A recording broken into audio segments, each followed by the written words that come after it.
Hello and welcome to आइजन tutorial. आज मैं उज्जवल वर्मा आपके सामने अर्थमेटिक प्रोग्रेशन चैप्टर जो कि चैप्टर नंबर 5 है एनसीईआरटी का, उसका क्विक रिवीजन लेकर आया हूँ।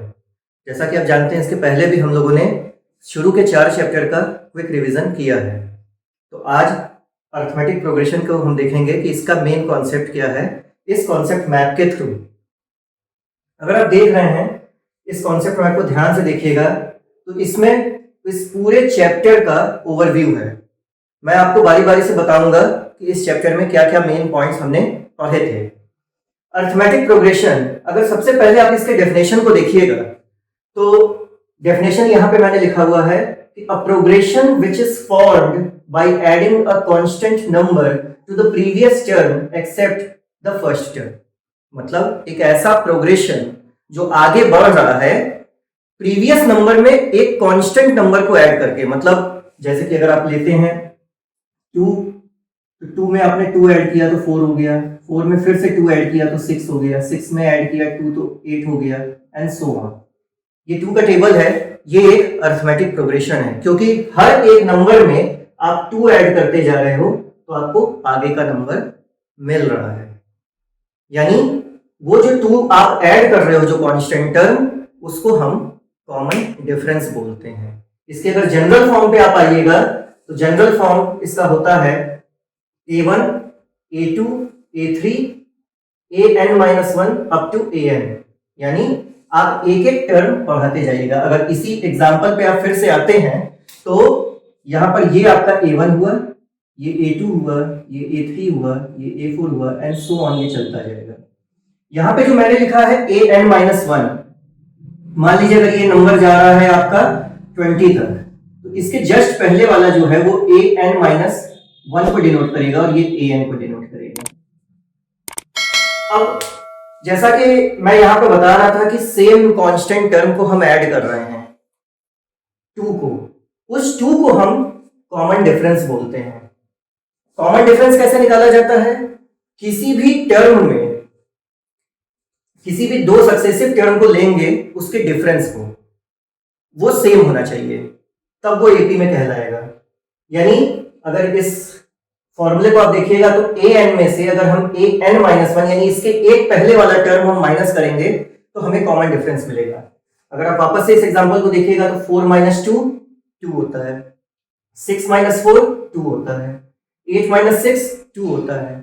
यानी कोई भी आप 2 सक्सेसिव टर्म लीजिएगा तो उसके बीच का डिफरेंस जो होगा वो सेम आएगा, वही कांस्टेंट टर्म आएगा जो आप ऐड करके आगे वाला पा रहे हैं।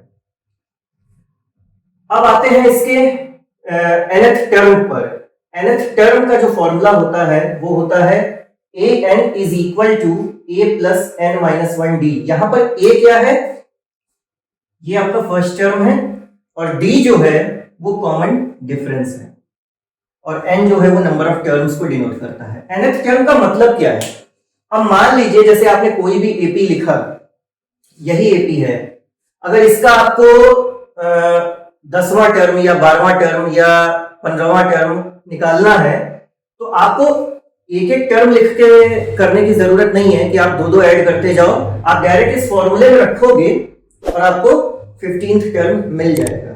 फॉर एग्जाम्पल, अगर यहां पर आप n की जगह पर 15 रखोगे और इस एपी में पहला टर्म क्या है 2, n की जगह पर आप 15 रखोगे और d कॉमन डिफरेंस 2 है, तो आपको डायरेक्ट ये फॉर्मूला क्या देगा? 15th टर्म देगा। यानी 15वें नंबर पर जो टर्म आएगा वो आपको यहां मिलेगा। यहां पर क्या आएगा? 2 + 15 - 1 14 into 2 that is 2 + 28 is equal to 30। यानी ये जो है आपका ये 15th टर्म है इस एपी का। तो इस फॉर्मूले से हम डायरेक्ट वो टर्म निकाल सकते हैं जो हमसे बोला गया होगा क्वेश्चन में निकालने के लिए। यहां पर आप देख रहे हैं कि 4 अननोन आपको दिख रहे होंगे। an मतलब वो term, first term, number of terms और कॉमन डिफरेंस। इन 4 चीजों में से, इन 4 वेरिएबल्स में से अगर कोई भी 3 चीज आपको मेंशन है तो आप उस चौथी चीज को निकाल सकते हो जो आपको नहीं पता है। इससे रिलेटेड हम तो क्वेश्चंस भी देखेंगे, लेकिन अभी पहले कुछ और चीजें हैं जो हमें समझनी होंगी। अब बात आती है कि सम की। अगर किसी भी एपी में n टर्म्स का सम हमें निकालना है तो वो उसके लिए क्या फॉर्मूला है। जैसा कि आप देख रहे हो, इसके लिए मैंने फॉर्मूला लिखा है n/2 2a प्लस n-1d। ये फॉर्मूला हमें उस उतने टर्म का, जितने टर्म बोले जा रहे हैं उसका सम प्रोवाइड करता है।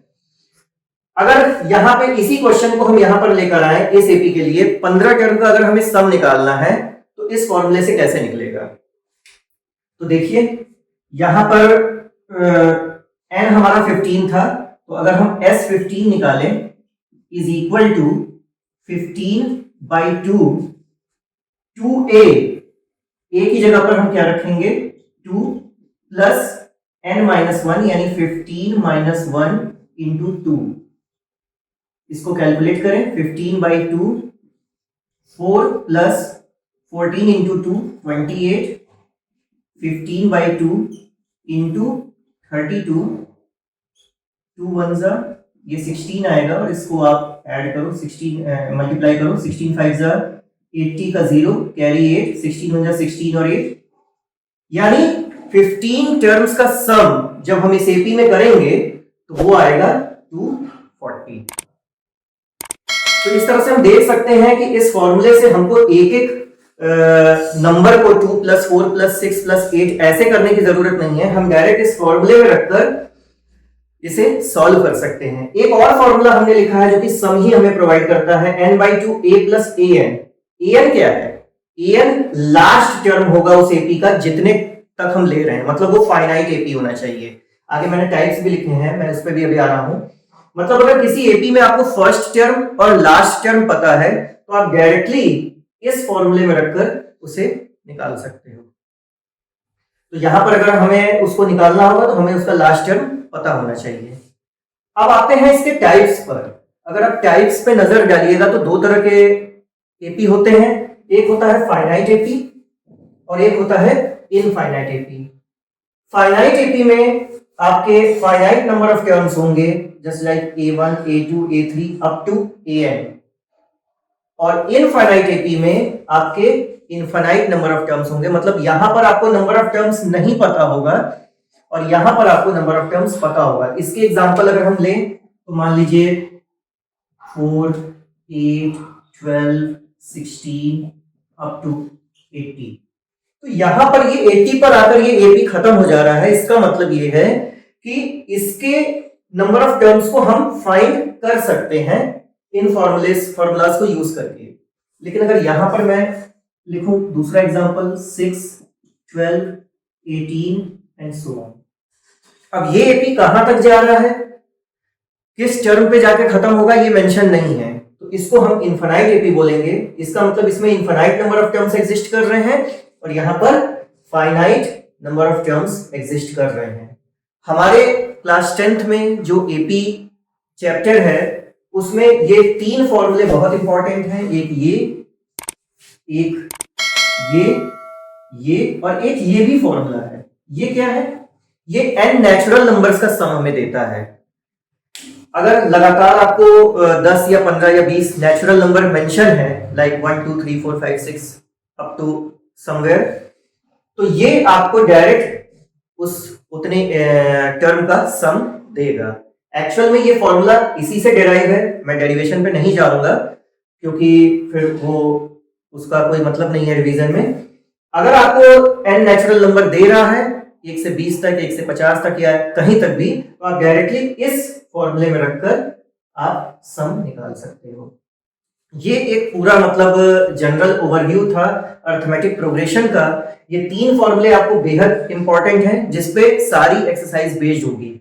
और आगे हम लोग कुछ क्वेश्चंस देखेंगे, स्पेशली वर्ड प्रॉब्लम्स, जिसमें हम देखेंगे कि कैसे इन फॉर्मूले का यूज करके हम उन क्वेश्चंस को सॉल्व करेंगे। तो आइए चलिए हम लोग क्वेश्चंस की तरफ बढ़ते हैं।